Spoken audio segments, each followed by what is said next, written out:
Olá, seja bem-vindo a mais um podcast do Ao Redor Cultura e Arte. Aqui a gente sempre fala de assuntos relacionados às artes e à cultura em geral.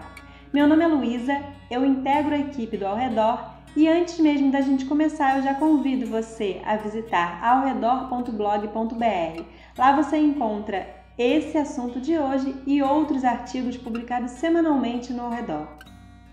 E hoje nós vamos falar um pouco sobre a história do Balé Nacional de Cuba. Então vem comigo logo depois da vinheta.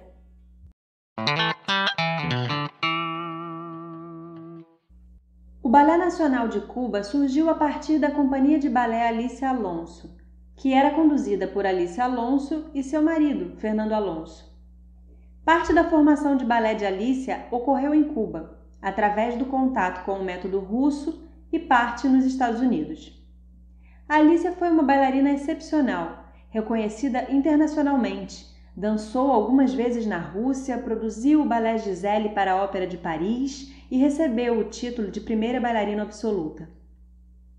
A Companhia de Alicia foi criada em 1948.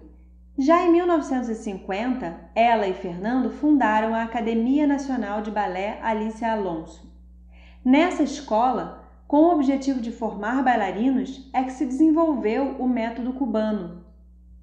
Mas em 1956, a companhia sofreu pressões do governo Batista e Alicia acabou interrompendo as suas atividades.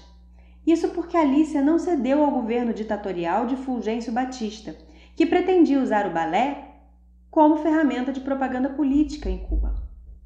O que, aliás, não é uma novidade na história do balé, principalmente por causa das academias reais ligadas ao Estado, comuns em diversos países da Europa desde os primórdios do balé.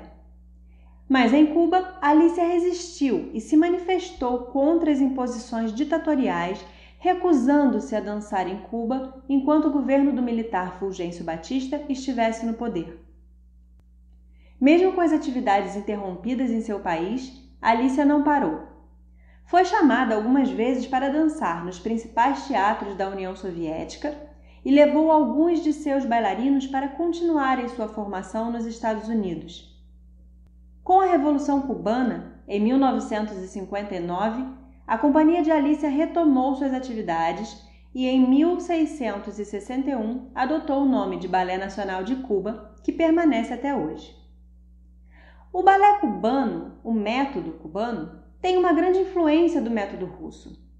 Podemos identificar os fatores determinantes disso na relação entre as duas nações e na própria formação de Alicia. Portanto, algumas características do balé russo, como o intenso treinamento muscular, a valorização da força e do virtuosismo, são características presentes também na escola cubana. No entanto, o método também direciona seu olhar para os elementos da cultura cubana e se torna muito interessante de ser estudado, especialmente por nós brasileiros que ainda não temos um método próprio, porque ele se desenvolve olhando para as particularidades dos corpos latinos. E se você se interessa por esse assunto e gostaria de se aprofundar melhor na história do balé e nos métodos de balé já existentes, eu vou deixar aqui na descrição o curso Métodos de Balé numa Perspectiva Histórica.